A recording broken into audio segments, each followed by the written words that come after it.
Ladies and gentlemen, I'm proud to present our revolutionary new data analytics platform. My boss, Derek Martinez, announced to the packed conference room filled with senior executives, potential investors, and tech journalists. On the massive display behind him, my code scrolled across the screen, 18 months of my nights and weekends, condensed into elegant algorithms that could process financial data at unprecedented speeds. This breakthrough represents the culmination of my research into machine learning applications for real-time market analysis. I sat in the back row, laptop open, watching Derek take credit for every line of code I had written. His presentation was polished, confident, peppered with technical terms he'd clearly memorized without understanding. The irony wasn't lost on me. He was using my own PowerPoint template, the one I'd created for our team presentations, complete with the custom animations I'd programmed to visualize data flow through the system. The core innovation, Derek continued, clicking to a slide that displayed my proprietary sorting algorithm, involves a novel approach to parallel processing that reduces computation time by 340% compared to existing solutions. I've spent countless hours perfecting these algorithms, often working late into the night to solve complex optimization challenges. I opened my terminal window and navigated to the project directory on my personal development server. With a few keystrokes, I pulled up the Git commit history for the entire project, every single change, timestamp, and author attribution meticulously documented over the past year and a half. The evidence was damning and irrefutable. 1,247 commits, all authored by Nathan Walsh, my username, with timestamps spanning from 7 p.m. to 3 a.m. on weeknights and throughout weekends, as Derek fielded questions from impressed investors about his groundbreaking work. I quietly prepared to introduce them to the real story behind the code they were so eager to fund. The source files would prove everything, not just who wrote the code, but when, how, and why. Derek's moment of stolen glory was about to become his professional downfall. My name is Nathan Walsh, 29 years old, a senior software engineer at Quantum Financial Technologies, specializing in high-frequency trading algorithms and data analytics platforms. I've spent the past 6 years building systems that process millions of financial transactions in real time, work that requires not just technical expertise, but an understanding of market dynamics, risk management, and the mathematical models that drive modern finance. My journey to this moment began 18 months earlier when I identified a significant inefficiency in how our company processed large-scale financial datasets. The existing system, built by a team of contractors 5 years ago, could handle routine queries adequately, but struggled with the complex analytical tasks our clients increasingly demanded. Response times for comprehensive market analysis often exceeded 12 hours, making our platform less competitive than newer solutions entering the market. Rather than accepting this limitation, I began developing an alternative approach during my personal time. Working evenings and weekends in my home office, I designed a new architecture that combined parallel processing, machine learning optimization, and predictive catching to achieve dramatic performance improvements. The project was technically challenging, but personally rewarding. The kind of complex problem-solving that had drawn me to software engineering in the first place. Derek Martinez had joined Quantum Financial as Director of Engineering. 6 months into my independent project development, his background was primarily in project management and business development rather than hands-on coding. But he positioned himself as a technical leader who could bridge the gap between engineering and business strategy. Initially, our relationship was cordial and professional, with Derek providing administrative support for my official work while showing polite interest in my after-hours research. The first signs of trouble appeared when I mentioned my project. During a team meeting, describing it as a potential solution to our platform's performance limitations, Derek's response was enthusiastic but oddly possessive. He immediately began referring to it as our project and suggesting that we should collaborate on the development. Despite having no involvement in the work I'd completed independently, Nathan's identified an interesting opportunity for system optimization. Derek announced to the team, subtly repositioning my individual research as a team initiative under his leadership. I think we should explore this approach more systematically, with proper project management and resource allocation.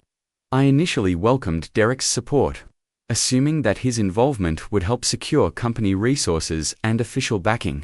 For the project, however, as weeks passed, Derek's collaboration consisted primarily of scheduling meetings where I presented my progress, while he asked questions that revealed his limited understanding of the underlying technology. More concerning was Derek's gradual appropriation of the project narrative. In reports to senior management, he began describing the analytics platform as a strategic initiative he was leading, with my role reduced to technical implementation of his vision. When I raised concerns about this mischaracterization, Derek dismissed them as territorial behavior that was counterproductive to team goals. "Nathan, you need to think bigger picture," he said during one of our weekly one-on-ones. "This project has enormous potential, but it needs business leadership to succeed. Your technical contributions are valuable, but they're just one piece of a larger strategy. Derek, this is my personal project that I've been developing independently. I'm willing to make it a company initiative, but I need appropriate recognition for the work I've done. Of course you'll get recognition. But if we're going to present this to investors and potential clients, we need to position it as a comprehensive business solution, not just a technical exercise." This conversation established a pattern that would continue for months. Derek's meetings with senior executives increasingly excluded me, with updates about his analytics platform project delivered secondhand through carefully filtered summaries. When technical questions arose that required my expertise, Derek would promise to follow up with detailed analysis that he would then request from me, without crediting my input. Throughout this period, I continued developing the platform during my personal time, maintaining meticulous documentation of my work through Git version control and detailed commit messages. Each code change was timestamped and attributed, creating an irrefutable record of the project's evolution. This documentation was motivated partly by professional habit. Version control is essential for any serious software development, but increasingly by growing suspicion about Derek's intentions. My concerns were validated when Derek announced that he would be presenting the analytics platform at Tech Finance 2023, the industry's premier conference for financial technology innovations. The presentation opportunity represented significant career advancement potential and would likely attract investor interest and media attention. It was also the kind of recognition that Derek had been systematically denying me while appropriating my work. "This is a great opportunity for the company," Derek explained when he announced the presentation during a team meeting. "The analytics platform represents exactly the kind of innovation that positions Quantum Financial as a market leader." "Will I be co-presenting?" I asked, since my technical expertise would be essential for answering detailed questions about the system's architecture and capabilities. "I think it's better if I handle the presentation solo," Derek replied. "These investor-focused events require business-oriented messaging rather than technical deep dives. You'll be invaluable for the technical documentation and support materials." Once again, I was being positioned as support staff for my own project, while Derek claimed the spotlight and potential career benefits. The pattern had become so consistent that I realized Derek's behavior was deliberate rather than merely thoughtless. He was systematically stealing credit for my work while ensuring I remained invisible to senior management and external stakeholders. Recognizing the seriousness of the situation, I began documenting Derek's misappropriation more comprehensively. I saved emails where he claimed credit for my work, recorded meetings where technically possible, and maintained detailed logs of my actual contributions versus Derek's claimed involvement. Most importantly, I ensured that my Git repository contained complete documentation of the project's development, with commit messages that clearly described not just what was changed, but why specific technical decisions were made. The Git history told an unambiguous story. Every significant innovation in the platform could be traced to specific commits authored by me. with timestamp evidence showing the work was performed during evenings and weekends when Derek had no involvement. The commit messages contained technical insights and problem-solving approaches that only the actual developer could have written, creating a forensic record of authentic authorship that would be impossible to fabricate retroactively. 2 weeks before the Tech Finance Conference, Derek requested access to my personal development repository, claiming he needed to review the latest code changes for his presentation preparation. One provided read-only access while maintaining full documentation of when and how he accessed the materials. His Git activity showed he had downloaded the entire codebase and documentation, but made no commits or contributions. Behavior consistent with someone preparing to present others' work rather than collaborating on ongoing development. The conference presentation itself was masterfully delivered. I had to admit, Derek had clearly rehearsed extensively, memorizing technical explanations and statistics that made him sound knowledgeable about algorithms he had never written. His business-focused messaging resonated with the investor audience, and his confident delivery suggested deep expertise with the technology he was presenting. What Derek couldn't have anticipated was that I had been invited to attend the conference by Dr. Sarah Kim, a professor at MIT, who followed my open-source contributions and recognized my name associated with several innovative algorithms. She had reached out months earlier, interested in discussing potential collaboration on research projects related to financial data processing. Sitting in the back of Derek's presentation, I found myself in the unique position of watching someone claim credit for my work while having comprehensive documentation that could disprove every claim he made. The Git repository on my laptop contained not just the complete development history, but also detailed technical notes, debugging sessions, and architectural decisions that only the actual developer could have documented. As Derek concluded his presentation to enthusiastic applause, the question and answer session began. The early questions were business-focused and within Derek's prepared talking points. But, as the session continued, technical questions arose that required deeper understanding of the system's implementation. The parallel processing optimization you mentioned is particularly impressive, noted Dr. Jennifer Martinez, a quantitative analyst from Goldman Sachs. Can you walk us through the specific approach you used to achieve the 340% performance improvement? Derek's confident demeanor flickered slightly as he attempted to explain technical concepts he had memorized but not understood.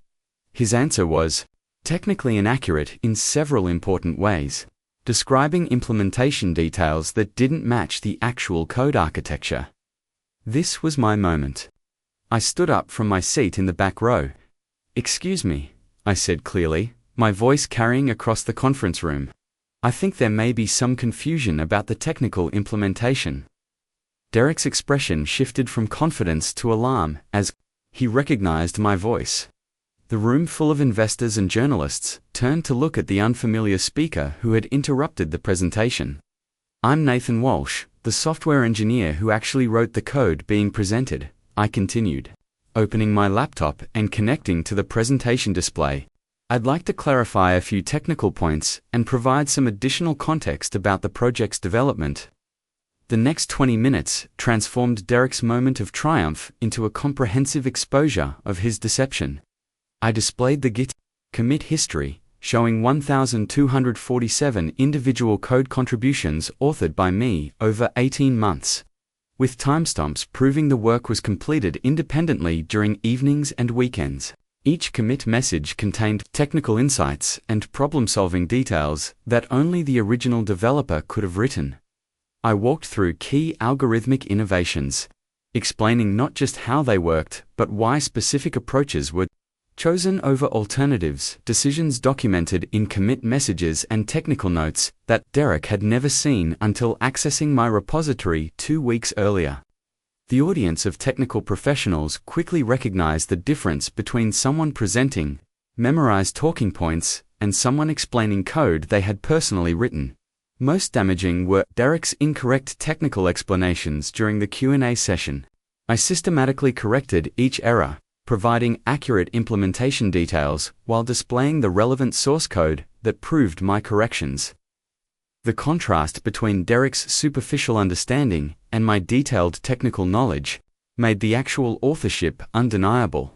These Git logs show continuous development over the past 18 months. I explained, scrolling through the commit history.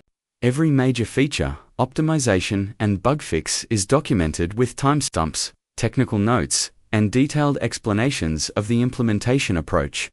Mr. Martinez first learned about this project 6 months ago when I mentioned it during a team meeting. The room fell silent as the implications became clear. Derek's carefully constructed presentation had been built on appropriated work, and the evidence was overwhelming and irrefutable.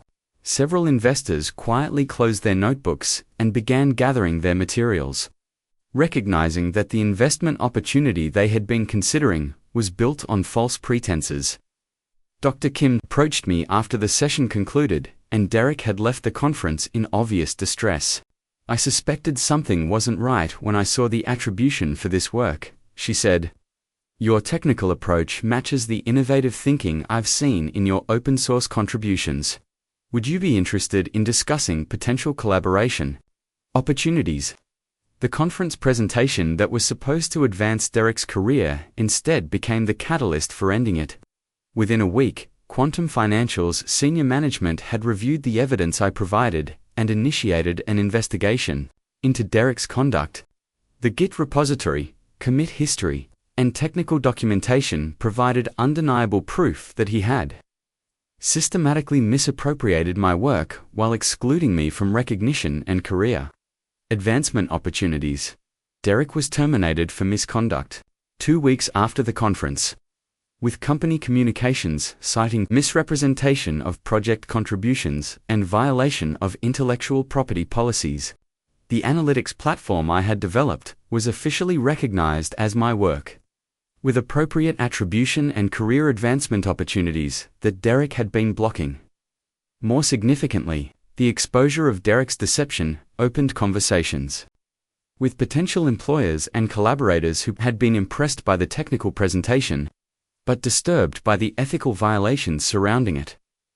Dr. Kim's research group at MIT offered me a position that combined graduate study with development of next-generation financial analysis tools. Several technology companies that had attended the conference reached out about senior engineering positions that would allow me to lead projects rather than watching others claim credit for my work.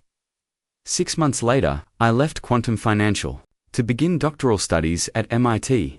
While consulting for companies interested in implementing advanced financial analytics systems, the platform that Derek had tried to steal became the foundation for my dissertation research and several patent applications that could generate significant licensing revenue over time. The experience taught me valuable lessons about protecting intellectual property and documenting contributions in collaborative environments. The Git repository that proved Derek's deception wasn't created for defensive purposes. It was simply good software development practice that happened to provide essential evidence when my work was threatened.